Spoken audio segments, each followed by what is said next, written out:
Oh, tidings of comfort and joy. 1, 2, 3, 4.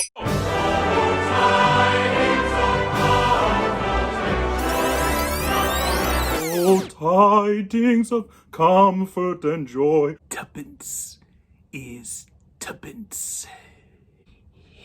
And he's this lanky Scrooge, and Hey everyone, welcome back to Mr. Teach Film Preach, and today we are continuing our series of the 12 Days of Christmas watch films, and we are continuing our countdown with number 11 today. My number 11th pick for best Christmas movies of all time is A Christmas Carol.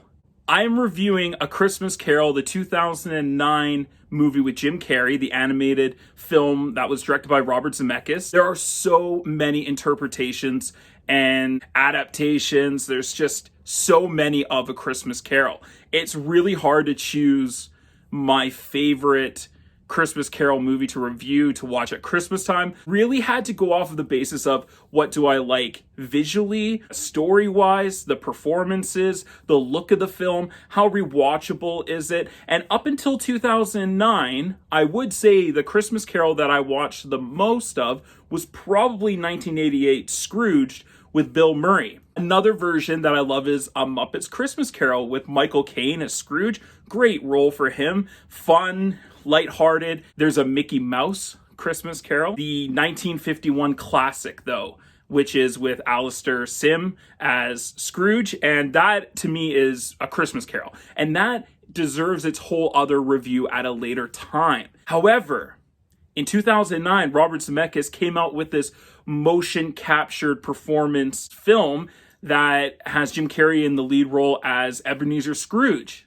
It is pretty faithful to the original novella by Charles Dickens. It stays close with that, with adding a few little visual flares for more of a modern audience, which I appreciate because it is now, to me, the Christmas Carol that I watch almost every year at Christmas. I'll sometimes alter, I might watch A Muppet Christmas Carol, I might watch Scrooge. Sometimes I feel like just a classic, like the 1951, but overall, generally, I actually refer to this animated feature of A Christmas Carol. I'm not going to go over the plot because everyone should know it. Old man who's been hardened by life becomes a much kinder, more gentler man and changes his ways at Christmas time. These ghosts show him his faults and his ways, and he becomes a changed man, and that's the story. Everyone knows it. Most people have seen or heard of A Christmas Carol, even if you're super young. There's film adaptations of it. There's play adaptations of it. I've been in the play adaptation playing a whole slew of characters,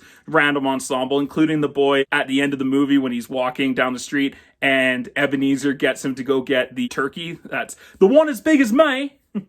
That was me. Woka! So I really enjoy A Christmas Carol. I'm a big fan of it. It's a wonderful movie. It's a wonderful story. It's a great study in character development and redemption. It's a great redemption story. Lots of different themes. Effects of isolation and the harms that can come of being an isolated person. The power of love and kindness and empathy giving at Christmas time. This version, this interpretation of A Christmas Carol may not be the best one, or people think it's, not the greatest interpretation. And critically, this movie did all right. It did fine. Critics didn't love it. They didn't hate it. They thought it was decent. However, it is visually the most beautiful. And that's why I think I always rewatch this movie, is that the animation is really great. They allow those performances to show.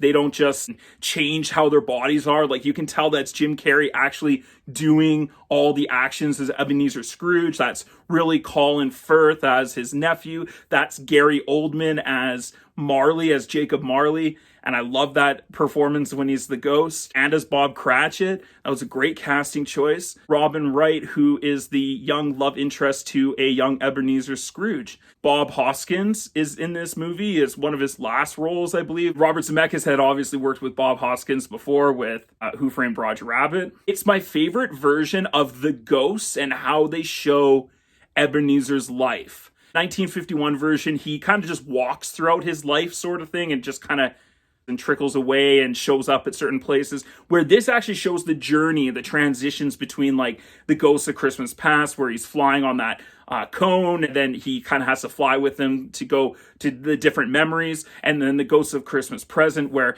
he's got the big floor in the room, it opens up and turns into like a bird's eye perspective view of watching scenes, and the traveling of the Ghost of Christmas of Yet to Come, where he's running away from him, he's getting shrunk down, he has to go through things, he's getting chased, he gets thrown into the shadows. I love the visuals of this movie, and that part of the storytelling is fantastic. This movie isn't an Academy Award-winning adaptation. I'm not saying that it's better than all the other different versions of A Christmas Carol. In fact, I probably like Scrooged.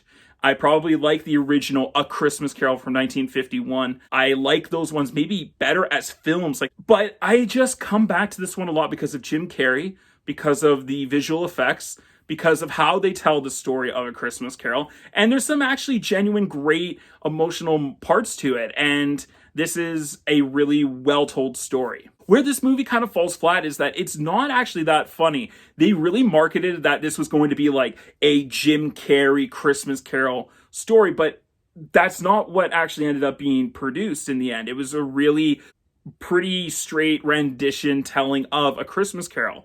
And yes, Jim Carrey is funny at parts, but it's really quite a stale, icy cold role. And that's partly just the character of Ebenezer Scrooge. I understand that. But maybe behind the animation, the performances were a little bit toned down because they had the CGI put over them, and the characters feel far away at times.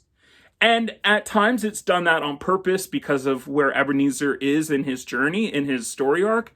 But there was times where I felt they just needed to have a little bit more of a connection with the character somehow. They show all these past events, but they really truly do feel like they're not a part of Ebenezer. They feel really disconnected from him. And it's hard to get that payoff at the end of the movie where it feels like a very authentic transition that he goes from being this cold-hearted, icy man into this warm, empathetic, and lovely human being who celebrates Christmas now.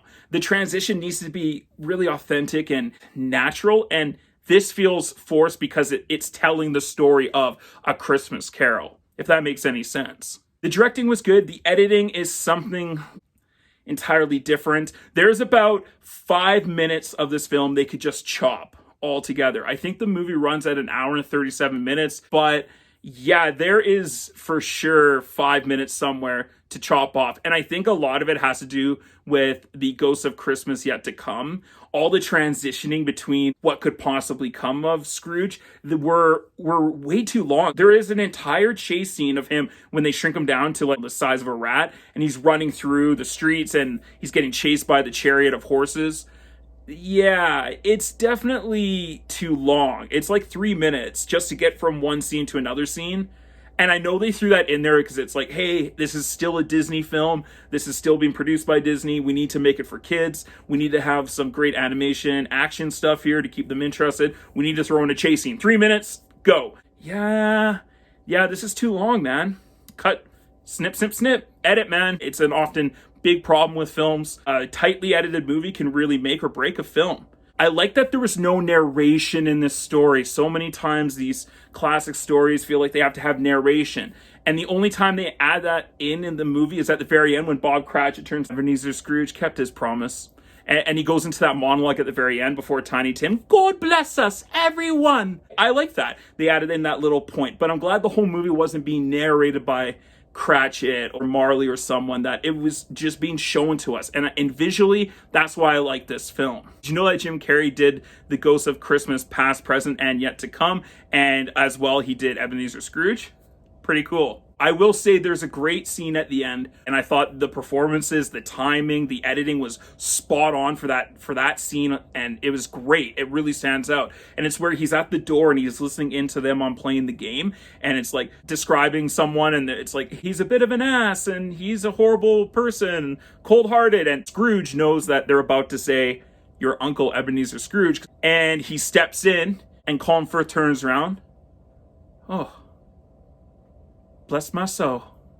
And then it's Scrooge standing there and he does the little shaky, if you would have me. And Jim Carrey does a really great job in those moments of tenderness and really shining through. I just wish that they were able to show it a little bit better with the animation. We felt so distant sometimes. But overall, they do a fairly great job. So this movie is a really great time. You guys will enjoy the visuals. It's quite a good story. The performances are great. The animation's good. It just might not be the most connecting film emotionally, and sometimes the animation gets in the way of that. But that's the faults of playing with animation over live action. So with all that in mind, it is a great film. Go check it out. I do enjoy it. May not be the best version of A Christmas Carol, but to me, it is one of the best ones to watch at Christmas time. This story and this film is a great time. Give A Christmas Carol 2009 a B. You guys like A Christmas Carol with Jim Carrey? Maybe The Grinch should be up on the list before or after or at some point. Wink, wink, nudge, nudge. Know what I mean? Know what I mean? What is your favorite interpretation of this classic story by Charles Dickens? I love it. Mwah. Thanks so much for watching, you guys. Come back and check out more of the 12 Days of Christmas Watch films. I have about 8 more to record. I will be making sure to get those done, to get them out in time for everyone to see before Christmas Day. Merry Christmas, and as always, let's get taught.